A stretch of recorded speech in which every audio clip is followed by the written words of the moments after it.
DWIZ, programang sasakuhin ang iba't ibang isyu at mga balita. Karambola sa DWIZ. Tatalakayin, hihimayin at pagtatalunan ang iba't ibang mga isyu. Karambola sa DWIZ, programang pwede kang mag-witsa, pero now, pwede ka rin masran. At ngayon, narito na ang inyong mga karambulista at ang programa Karambola sa DWIZ. Magandang umaga. Welcome to Karambola kasama sa Impilan, Joel Oxamana. Ako po si Trixie Cruz Angeles. Mapapanood tayo sa test broadcast, digital TV ng IZTV sa Sky Cable, Channel 72, TV Plus, Channel 27, GMA For the Box, Channel 32. Available din po kami sa digital TV devices at TV receivers. Iscan nyo lang po yung digital TV sa channel box nang mapanood kami sa TV. We're also on Facebook Live and YouTube live streaming. Huwag pong kakalimutan, like, share, follow, subscribe. We are also on DWIZ882.com. At pwede niyong i-download yung app namin doon for if you want to listen via audio. Gandang umaga. Good morning. Good morning, Panalo UP. Ilang araw bago magpasko. It's 13 days before Christmas. We got an early Christmas gift. Thank you, UP Maroons. Hindi ako nag-UP jacket nga. Congratulations. UP Maroons. May UP jacket ka? Madami ako UP jacket. And so because of that win, they are only one win away sa Wednesday. Kalain mo? To win a second, championship. Akalain mo? Malakas naman ang UP talaga, in fairness. Yes. Malakas ngayon ang UP. Congratulations, UP Maroons. And Ateneo, the Eagles have to get back to the drawing board. I mean, they've got to rebound better. They have to control the ball more talaga kasi napapako sila sa last quarter sa finals minutes pagka nag-push na talaga ang UP. Something which is surprising dahil, well, then again, sabi nga ni paring Conrad Banal, ibang marami nag-graduate na sa player ng Ateneo. So, yeah. Speaking of which, wala si paring Conrad, medyo masama ang kanyang pakiramdam po. Baka nasobrahan sa Christmas party. So isa pang ko-congratulate namin si dating senador Manny Pacquiao dahil sa kanyang panalo yesterday. Parang exhibition bout lang to for charity. Panalo, congratulations pa rin. 6 rounds, kalaban niya, this guy itong si DK, nakalimutan ko pangalan, DK Yo or something. Attorney, siya ang tawag dito? Social media sensation, martial artist to, Koreano, na magaling mag-taekwondo, magaling mag-karate, magaling mag-boxing, and a million ng followers nito Talaga? all over the world. A bit controversial dahil marami nag-iisip na magaling lang to dahil parang scripted yata yung kanyang style. Parang yung mga wrestlers may magagalit sa akin sigurado. No, it's not even that hindi siya lumalaban per se on the ring, kung hindi he's inside a dojo or a gym. Okay. Tapos meron siyang mga nakapaligid sa kanyang mga martial artists, usually taekwondo, ganyan, kasi Korean siya. And then he's wearing, and this is funny, he'd be wearing a helmet. Wala pala siyang wearing na helmet. Yung mga ka-demonstration niya, this is what he actually does, demonstrations. Mga ka-demo niya, mga naka-motorcycle helmet. Dahil he would go all out, he would hit them with a siko, punch, and even shoulder, elbow na mukhang effective pang street fighting. Kaya naka-helmet dahil masasaktan, mababasag ang mukha, yung jaw ng mga kalaban. Now, dahil nag-million-million na ang kanyang mga followers, itong nakaraang 2 years, lumalaban na siya sa ring exhibition. But both times, it looks like it didn't work out well for him. Yung unang beses may kalaban siyang taga UFC, yung sa Amerika. At natalo siya ron. Hindi naman talong-talo, pero talo, obviously. Dahil mixed martial artist yung kalaban niya, mga 5 rounds, ganyan. Now, last night, nilabanan niya na, naku, Diyos ko, napili niya Manny kalabanin si Pacquiao. Senator. Si Senator Manny pala, kahit na nag-retire na last year, He continues condition to train, yeah. While he's put on a few pounds, he's still muscular at and what happened during the fight is... Fighting form pa. Oo, ang ginawa niya, first round, kita mo si Senator Manny, yung bang pinag-aaralan niya. No second round, ayun na, he started meaning business. And you could tell na si Senator Manny, while this is an exhibition, this is for charity, para daw sa mga victims ng Ukraine war at para daw sa kanyang housing projects dito sa Pilipinas, you could tell na si Senator Manny mayroon pa ring bloodlust yung talaga Eye of the tiger. Eye of the tiger. Huwag kang pumasok-pasok ka sa ring kasama niya, talagang pitiking ka. And later, kinanahan ni si Senator, he started winging this guy and the guy fell a few times and you could tell he was gassed out. Pagod na. And makikita mo si Secretary Senator naman, hindi naman niya mukhang papatayin, pero para bang uuwi ka na duguan. Duguan talaga in this case. They had blood on his nose. And so that was a bad decision na labanan niya si Senator Manny kahit na 43 or something. He's an exceptionally fit 43 si Senator Manny. Congratulations. But congratulations, Senator. After nung laban, ito na, ini-interview si Senator Manny. Kung totoo to, sinasabi Ano sabi niya? Kasi, ito na ba? Will this mean a comeback, Senator? Sige, we will see. Gumagana ko, sabi ko, huwag naman ganun kasi this is just an exhibition. So, may kalaban niya, social media sensation lang ba? Mukhang yung mga boksingerong bago na, yung mga bata sa US, sila Crawford at mga hindi na kaya yata ni Senator Manny yung medyo he's more needed dito sa Pilipinas siguro. I think so, yes. He is known for his charitable works. Yes. Whether a politician or a mover and shaker sa charitable works, marami pa rin siyang magagawa para manilbihan sa bayan. Wag na sa ring, okay na. He doesn't have anything to prove anymore. But congratulations, even if it was an exhibition match. I suppose, din yan, wake-up call to certain, social media personalities. Right. Or their followers. Ang akin kasi itong si DKU, he just bit off more than he can chew. I mean, it looks like na-monetize na niya yung million niya eh. Yung he tries to go out there and fight real fighters kahit na medyo may edad na, looks like it's not a good idea. Don't believe your own PR. Right, huwag ka maniwala sa press release. Diba? I mean, you're good probably as on social media, yes. Stick to that. Don't quit your day job. I'm also trying to think, baka malay mo, let's face it, this is a charitable fight for charity. Baka may mga diskusyon na sila beforehand na, huwag masyadong Huwag masyadong But the problem with si Senator Manny, professional yan boksingero talaga yan Once na nandun, alam mo yun, parang yung bang sasapian na yan. Init na yung tenga, pinawisan na, medyo yung kay Senator Manny siguro yung job niya sa atin, sipa na yun. Correct.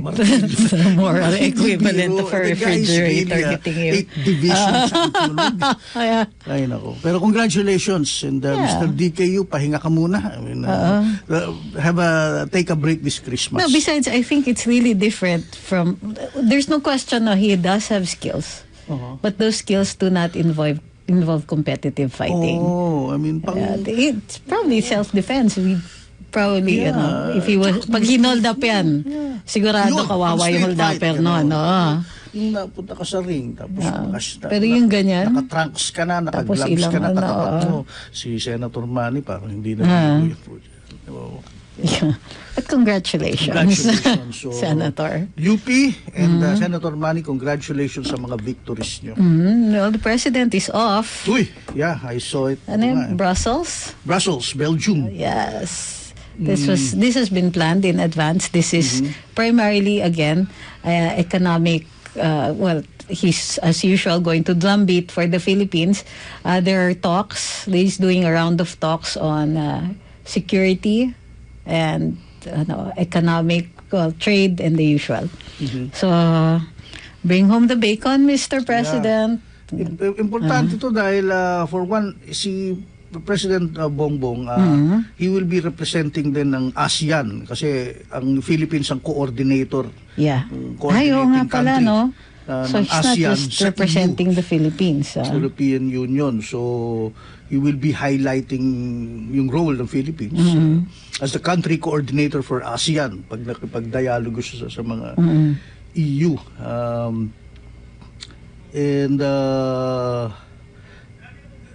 Well, sabi nga ni Presidente, they'll be the summit is celebrating 45 years of ASEAN-EU relations. Yes. So, magkakaroon ng in-depth discussions. European Union ASEAN Business Summit. Yung primary purpose niya doon. But they will be talking about security of the region as well. Right.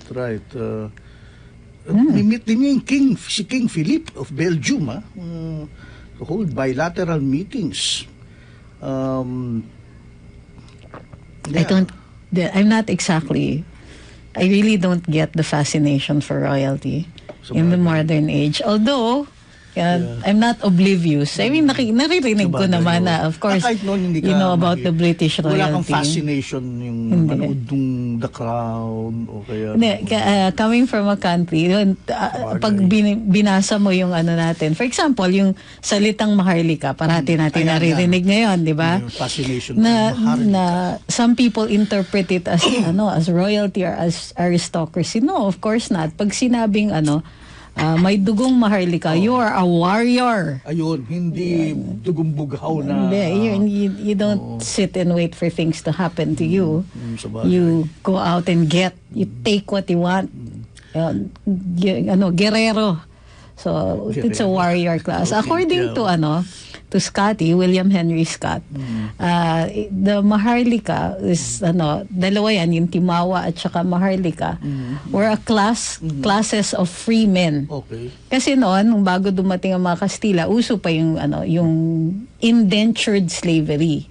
Hindi yun yung slavery na, yung pang pinanganak ka, slave ka na. Usually, ang slavery sa atin ay gawa ng utang. So, that's why sa atin, you have to pay off, bayaran mo yung utang mo magpapakaalila ka. So, may sagigilid na mamahay. So, you work off the Pag hindi natapos within your lifetime, anak mo ang mag-take over ng servitude. So, of course, in the modern age, hindi na pwede. Debts are not inherited. It's satisfied by the estate. Pero, yun. So, ang Maharlika, kumbaga, tinatawag lang sila to serve for the leader. And by the way, our leaders were not given, were not granted by virtue of being the son or daughter of a leader. Hindi minamana. You earned it. And how did you earn it? By warfare, by gaining property, by gaining territory. So it was a meritocracy. Kasi sa Europa naman, and even dito sa, for example, sa Malaysia, and sa Thailand, talagang, nasa constitution na nila. Talagang, doon may less majest. Ito, sila ang tuloy-tuloy na. May less majest laws sila. Meaning you cannot insult or even criticize the royalty. Okay. But they don't exactly do that in the UK. Kung banata ng mga media doon, saka even some anti-royalist yung royal family, ganun-ganun na lang. Which is why yung royal family, even buhay pa nga si Queen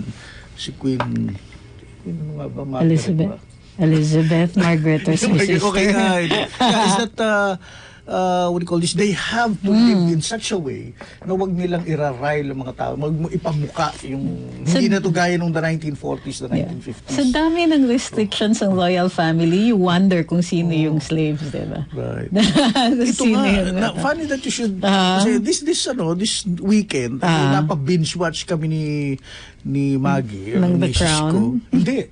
There's a new documentary ngayon Meghan and Harry. Si Meghan at saka si Harry. And it is quite obvious pag pinanood mo to na sila ang nag-contract ito dahil they have their approval.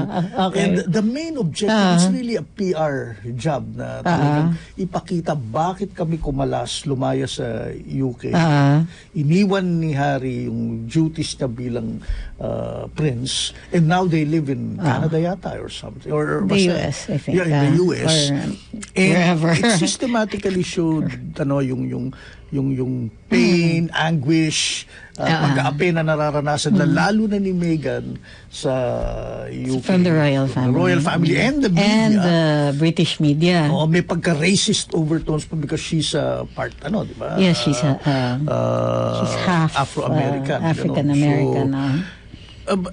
So, ikaw, nanonood ka, fascinated ka dahil for one, naku, grabe naman, aping-api pala sila. Yung naisip mong ganon.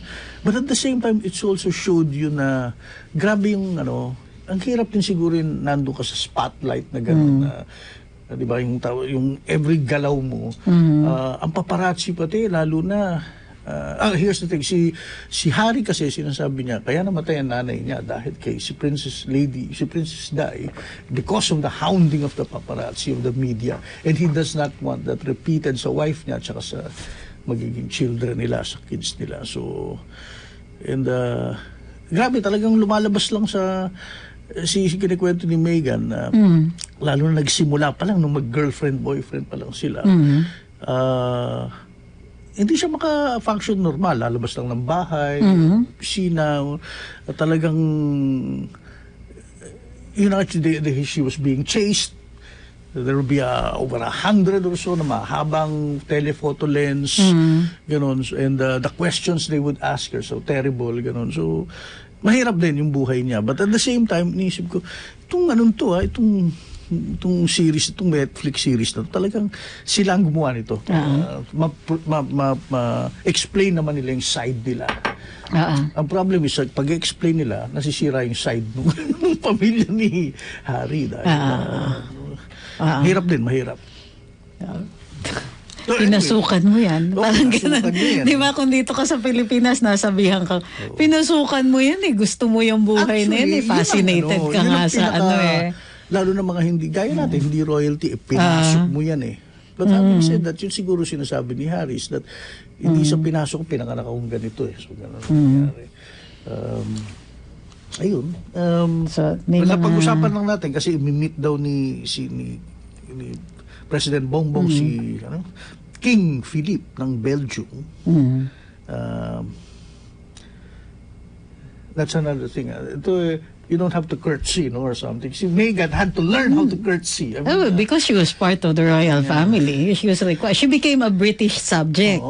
So, pinapalit yung citizenship niya Ang saklap pa ng story yung kinikwento niya. The first time niya na-meet yung nanay ni Harry, nasa kotse sila. Nanay ni Harry? No. So, yung Lola. Yes, she had the courtesy. Papunta sila sa si Harry naman, hindi binrief kagad yung misis. Oh, by the way, you're meeting my grandmother. You have to courtesy. Do you know how to curtsy?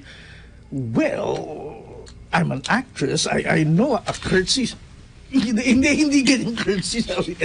Tinuruan pa siya ni Harry right there and then sa limo. So she was unprepared for it. She was unprepared for it. So, So in-excerpt yun umiikot sa Twitter yung and people were berating her kasi sinasabi binabash siya kasi ang sabi, bakit mo pinagtatawanan yung Lola? Pero I think the bigger context was yun nga, nagkukwento siya how she was so unprepared.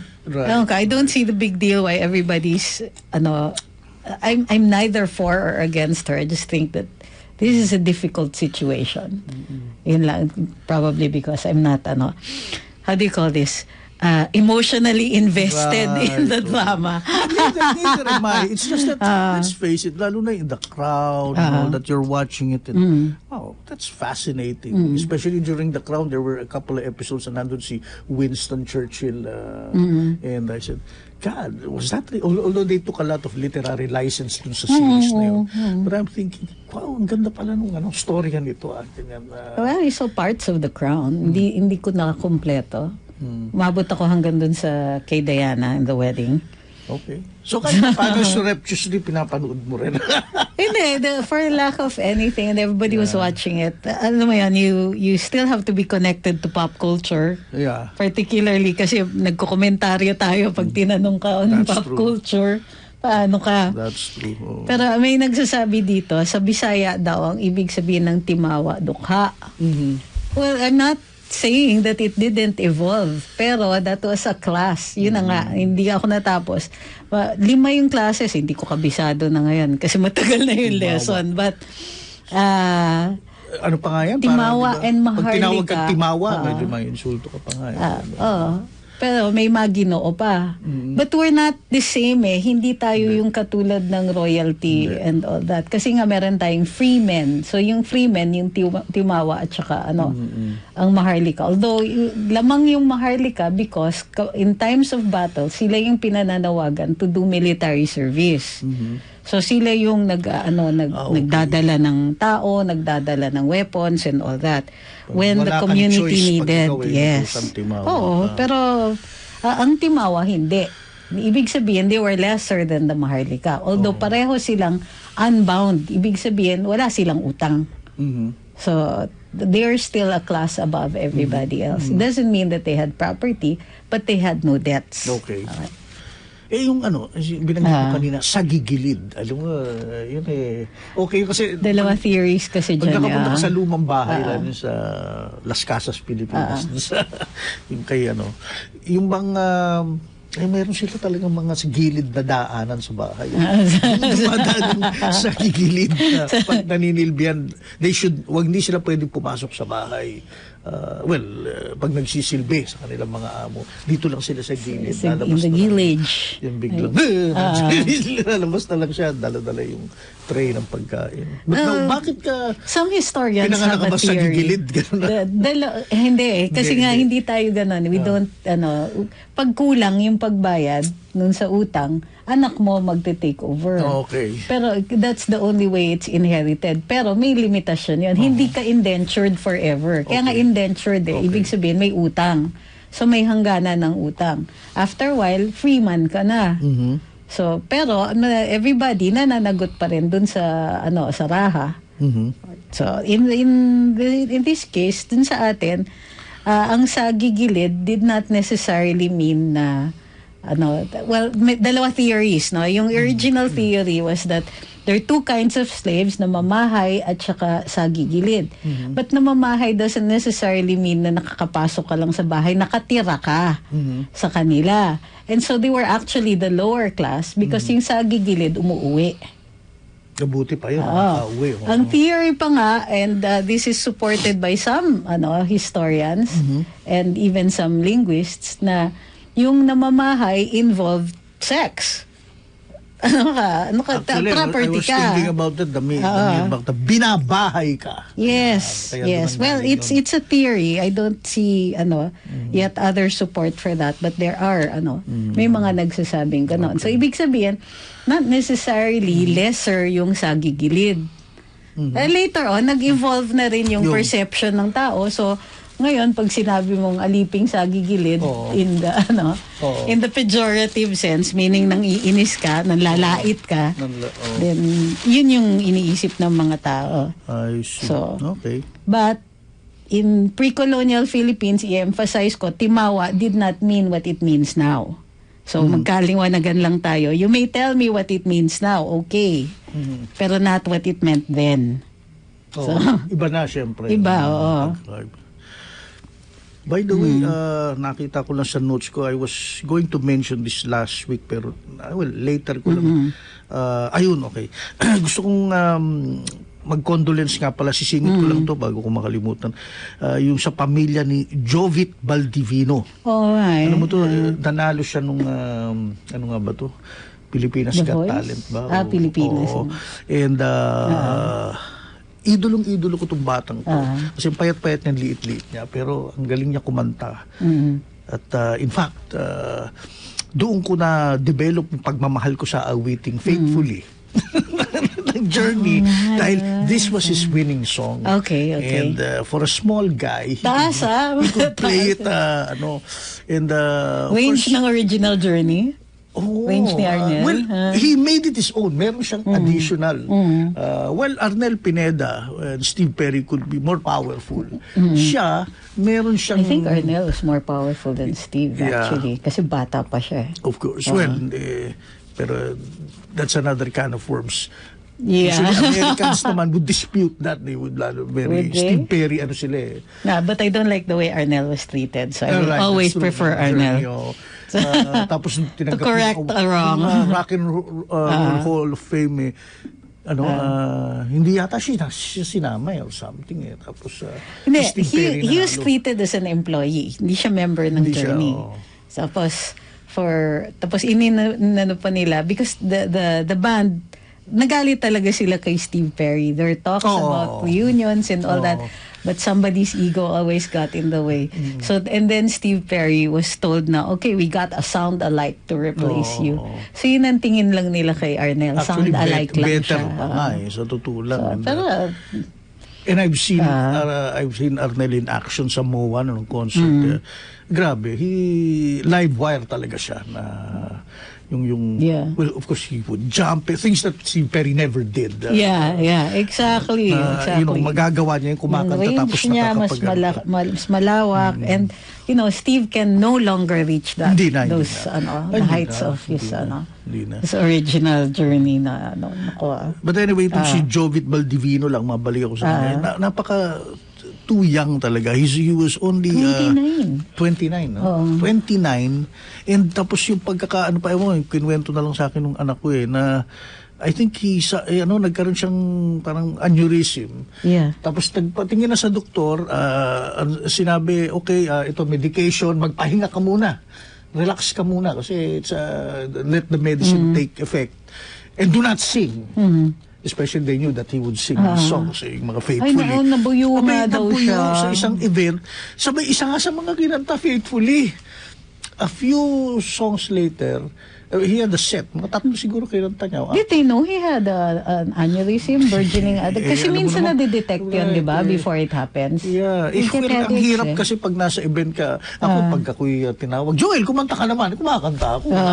So siguro gano'n nangyari sa kanya. And then suddenly, he slumped to the ground na lang at he had to be rushed to the hospital. Too late na. And dapat hindi talaga siya kumanta or something. So again, condolence sa kanyang pamilya at sa kanyang alam kong milyong fans out there na nagsisisi. Rest in peace, Jovi. Bata pa. Condolence. Too soon. Too soon. Magbabalik ang Karambola. Ang oras natin, 8:32 ng umaga. Balikan natin ang ating mga karambulista at ang programa Karambola sa DWIZ. Nagbabalik ang Karambola. Kasama pa rin sa himpilan, Joel Laksamana. Ako po si Trixie Cruz Angeles. Sabi ni 6988 kid sa YouTube natin, one of the most important life lessons is how to say no. Huwag nyo na rin buyuin kasi yung tao. Hindi na nung una eh. Hindi kasi mabait yung batang yan eh.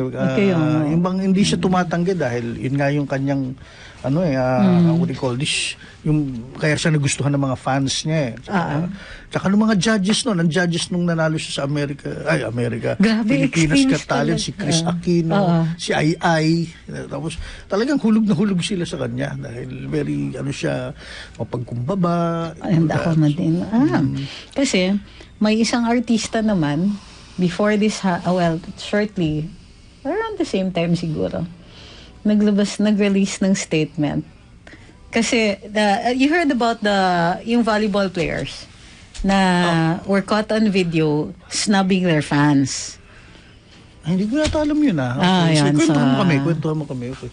Actually, ibang showbiz na kwento ang alam ko. Tapos, itong isang pangalan nito, yung jowa ni Daniel Padilla. Yes, Catherine Bernardo. Sabi niya, tama ba ako? Paki-correct ako kung mali Doon sa kasi tinitignan ko naman yung mga yung mga pasukan niya kung hindi ka sigurado. Okay, sige. Hindi pala. Hindi si Catherine. Hindi, si okay. Nadine Lustre. Nadine, okay. Okay, tama na yan. Okay, ulit. So the volleyball players were caught on video snubbing their fans. Kasi I think they were in Boracay. Okay. Tapos pasakay sila ng bus. Tapos nag-hi yung mga fans, wini-video sila. Ni walang hi back or ano, basta Okay. yumuko, pasok ng bus. Lahat sila? Lahat. Isa walang man lang walang ganon. Although, it's unusual kasi alam naman natin na on other occasions, mabait naman sila. Nag-hi, pag humingi ka ng selfie, magpapaselfie sila, and all that. So, ngayon, itong si Miss Nadine, nagsabi ng statement na we don't owe our fans any acknowledgement. Uy, sinabi niya yun? We're entertainers. We will entertain. Pero yung acknowledge na yung ganon, every time na makita sila, hindi daw nila utang yon. Tama. Okay. So, sabi ni Team Shaq, si Nadine Lustre ex ni James Reid. Okay, yeah. James Reid, tama. Okay. Halatang komentarista kami sa politika hindi sa showbiz. Pero sabi ng iba, last year pa daw yung statement na yon. But it doesn't matter. I think it resonates badly no matter what. Kasi wala naman yatang subsequent na pagbawi dun sa statement na yan. So, it made waves sa social media na sinasabi tuloy ng mga tao, you owe your success to your fans. So, siguro we can forgive you for having a bad day. Diba? Okay. So, later on, naguluhan lang ako. Inuna mo yung mga volleyball player. Kasi nilabas yung statement. Siguro sinakyan. Sinakyan ni Nadine. Either sinakyan or somebody found her old statement at nire-release. Okay. Although, to be fair, after that, on another occasion, the players were again acknowledging their fans. Siguro, umabot sa kanila na nayanig sila. They were on break in Boracay. They were having and then they were on their way home nung that video was taken. Again, pagod na sila, galing na sila sa beach. Or maybe there was something emotional going on. Hindi natin alam kung ano nangyayari doon. So, para sa akin, let's chalk it up to a bad day. Or bad hair day, bad something. Sometimes, di ba, it happens. Hindi naman sila, hindi naman sila pusong bato. Yeah. So, they will sometimes have bad days. Ako, ilang beses ko nang nakita, Attorney Trixie, talagang nilalapitan ka sa out in the street ng mga tao. Tapos, selfie, of course, is the, ano ba naman yung selfie? Right. It's pero paano kung hindi for... pa nangyayari na you were in a bad day, hindi naman bad hair. I don't like hindi ganito yon. If I'm having a bad day, hindi kasalanan ng tao yon, 'di ba? Kung kaharap mo. So unfair yon na i-unburden mo yung bad day mo sa ibang tao. But that's just me. Okay. Now, other people, hindi sila ganon or they cannot control their emotions. They have a bad day. Everybody gets hit. Pero afterwards, naman deep inside that person is a good person. So, nakikita kita, ikaw pa nga. Hindi, sige, ako na ang kukuha. Ikaw pa yung Yan ay kung mas matangkad ako doon. Kung mas malaki nagpapaselfie, siya na. Ikaw na, mahaba ka. Mas mahaba yung arm. Good morning, Kong Jonat. Morning, Boss Jonat. Kong Jonat, we started out itong pag-visit ni PBBM sa Brussels. We talked representing about it, ASEAN. I was about to talk yung GSP. Mas maganda bakit importante yung GSP? Bakit kailangan dalhin sa Brussels? So, GSP, by the way, generalized system of preferences. Okay. Anong importansya nun sa ating Pilipinas? Good morning. It provides kasi a system by which developing countries like the Philippines can avail of certain privileges if they export certain products or services into these countries that are more developed than us, no? Yung listahan daw, importante. Merong listahan na yan. The problem with that is like this. We have been recipient of GSP preferences for a long time. Our problem basically is what kind of goods and services are we supposed to be providing that will be within that particular menu of preferences. nawalan na tayo eh. Our industrial base is hollowed.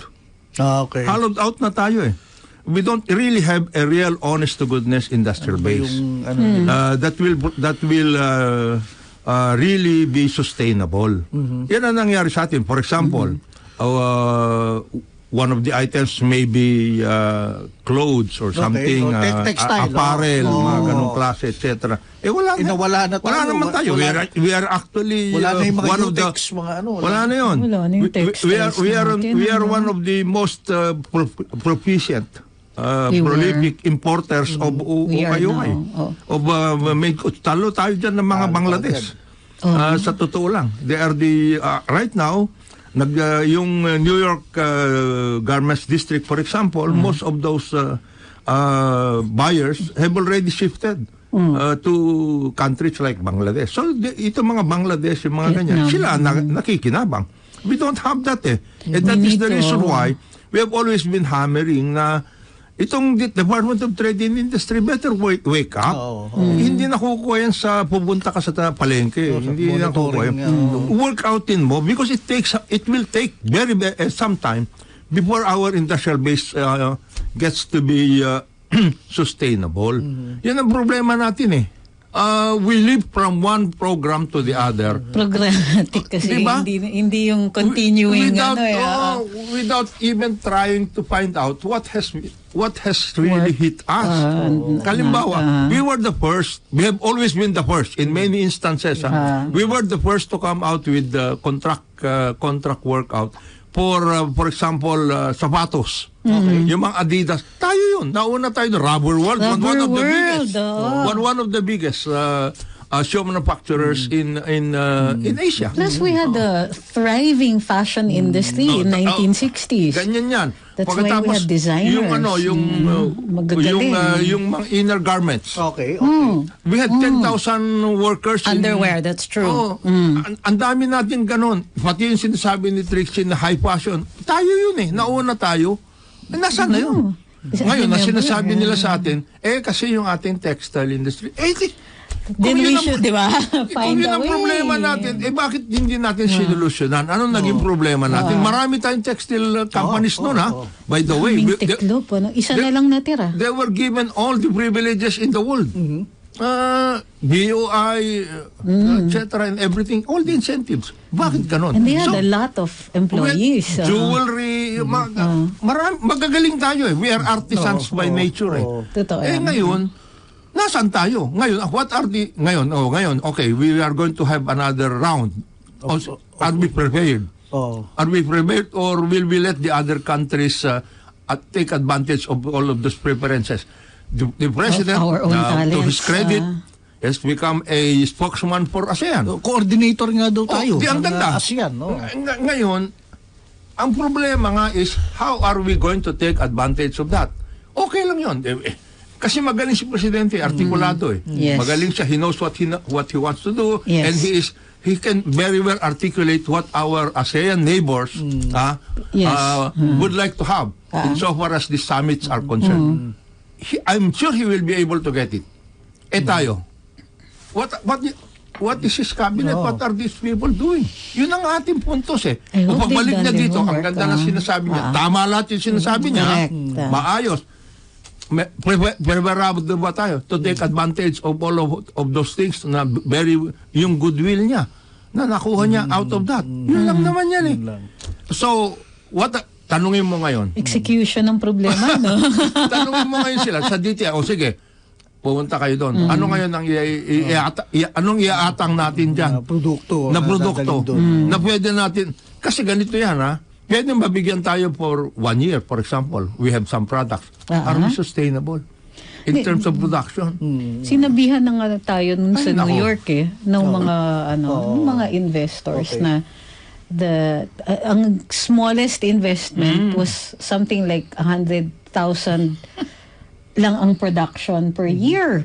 Na these are sneakers. Papatiin tayo doon.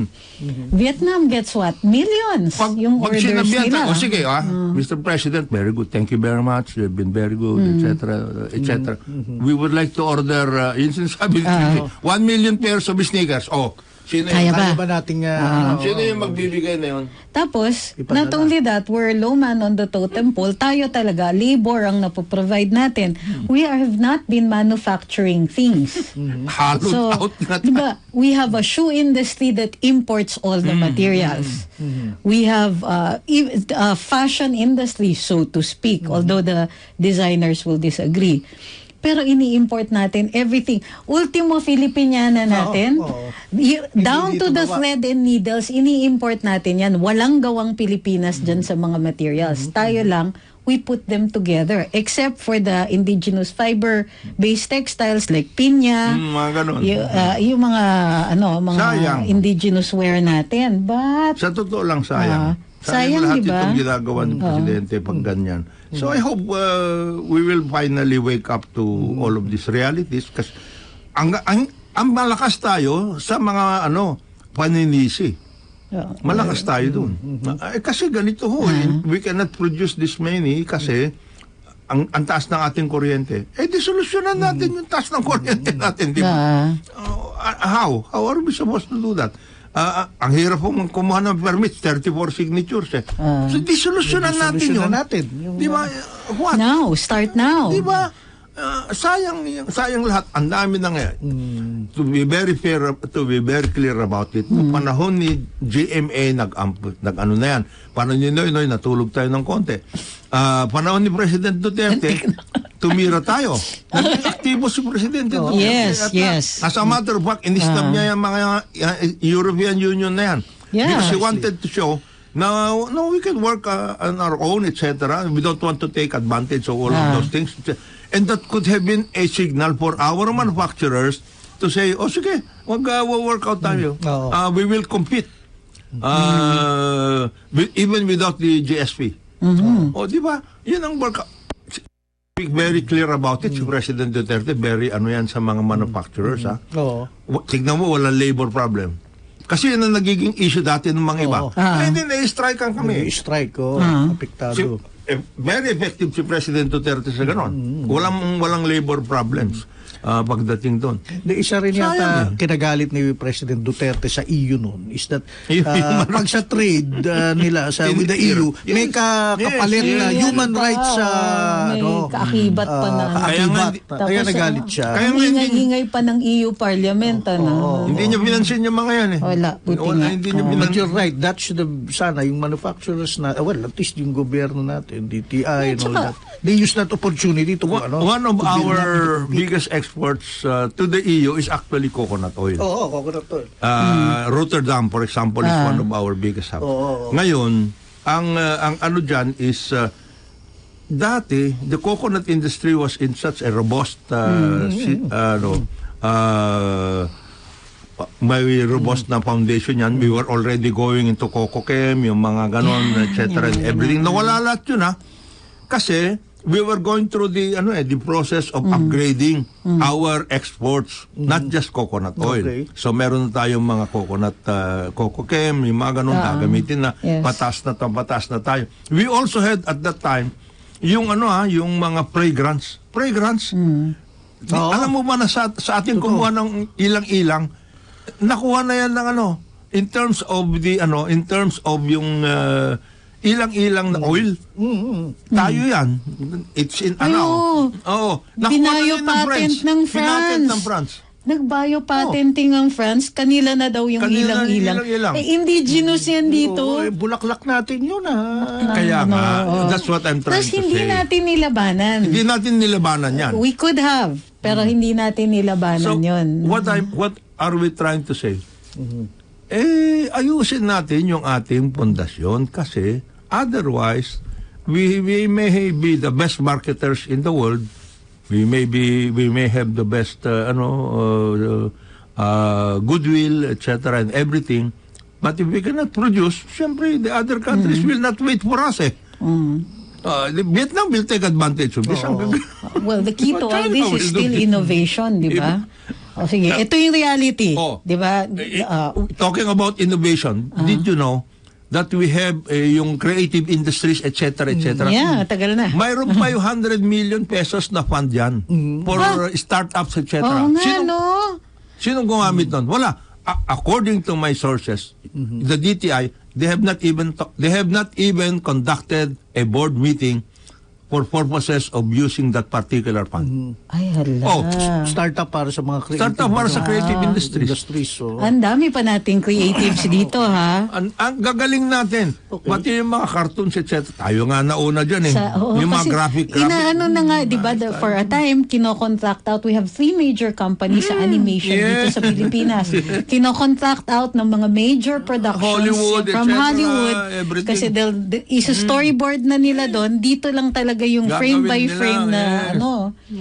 Pero innovation is also catching up with the computerization of these things. You just feed everything into a computer. Now, how do we catch up? Ayan yung problema natin. The best We have innovators to in the catch world up.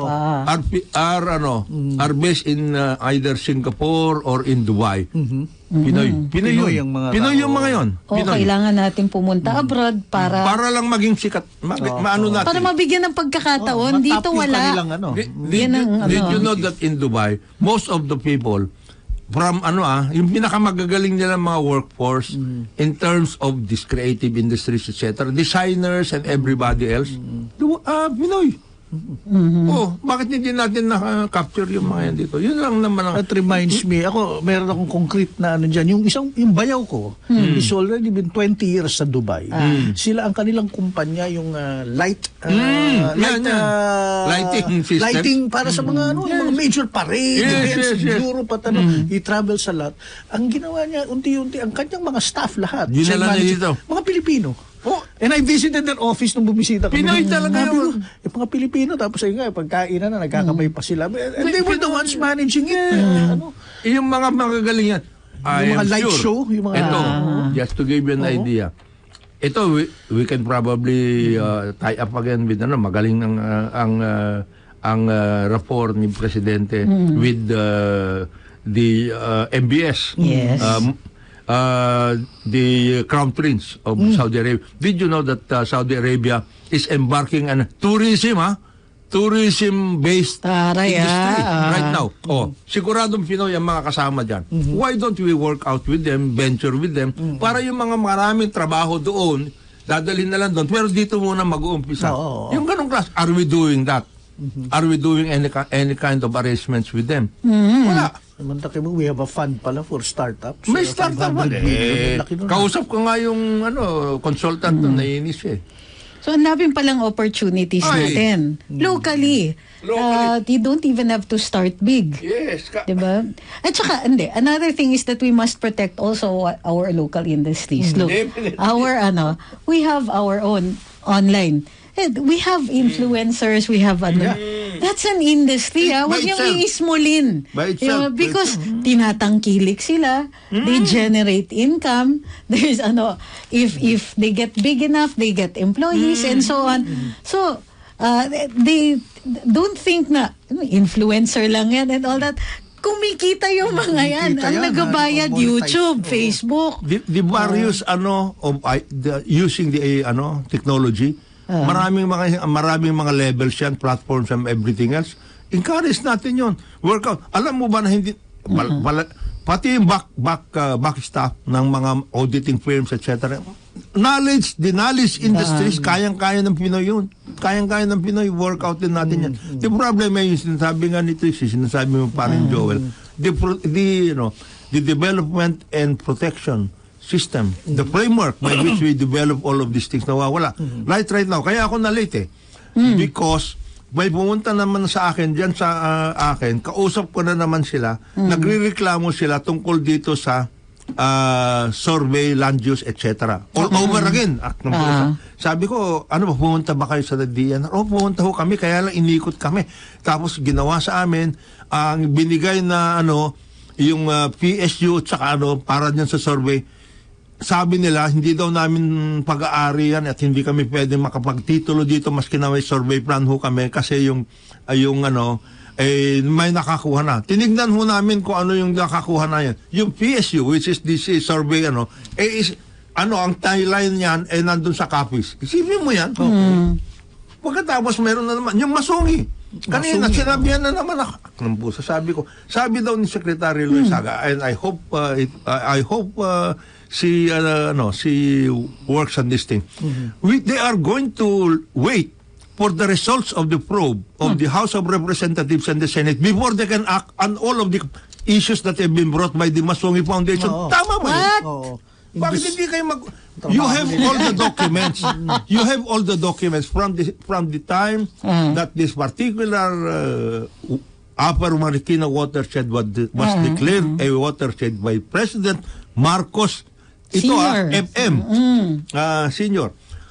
From that time up to now, talagang declared na yan, the watershed yan. And then ang nangyari, protected watershed.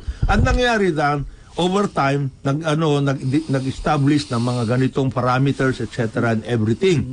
Pagkatapos, towards the time of President Ramos pa, nagkaroon na ng agreement for the Masungi. Portion lang ito, because that particular watershed is 100,000 hectares. Wow, We are okay. just talking about what? Baka wala pang 10,000, 5,000 ito. That's where all of the rock formations are. Yung mga ganun, so nagkaroon ng different instruments for that purpose, to protect it and to make it a real, honest to goodness geopark. And it culminated in another agreement, several agreements na to, signed by then Environment Secretary, DNR Secretary Gina Lopez. Isipin mo sasabihin that they are going to wait for the, why don't you take a look at what is there already? Parang hindi proactive ang ating DNR ngayon Ibig mo sabihin you are going to wait for the probe. The probe will only be able to work well on the basis of whatever documents that you have. Di ba? You have to present it Hindi naman magre-research lahat yung mga nandiyan sa committee na yan. Besides, the House investigates in aid of legislation. Hindi, not even fact-finding yan So, sabihin mo kung anong kulang, yun ang ibig sabihin noon. Kung talagang totoo. Parang nakakamiss yun yung dating, what do you call this, secretary ng DNR. Si Secretary Simato. Very active yun. Very kasi active yun. can do yun Even if it's controversial. gagawin niya.